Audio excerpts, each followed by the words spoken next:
नौशहर फिरोज में पुलिस और डाकुओं के दरमियान फायरिंग का तबादला। फायरिंग के नतीजे में 2 डाकू जख्मी हालत में गिरफ्तार, जबकि दीगर साथी मौके से फरार। तफसीलात जानते हैं हमारे नुमाइंदे अयाज मलिक से। जी अयाज, तफसीलात से आगाह कीजिएगा।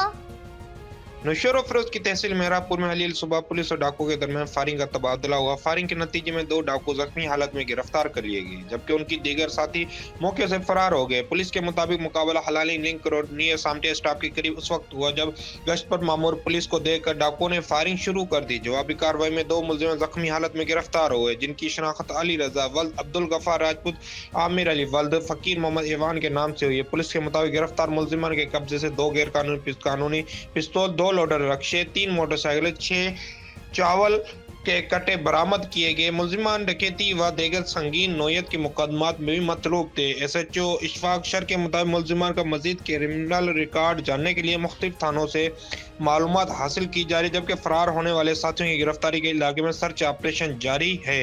कैमरामैन टीम के साथ मोहम्मद अयाज मलक, फेज न्यूज, नौशहर फिरोज। बहुत शुक्रिया अयाज, हमें तफसीलात से आगाह करने के लिए। मजीद खबरों और अपडेट्स के लिए देखते रहिए Faiz news network. Faiz news, Faiz सबके लिए।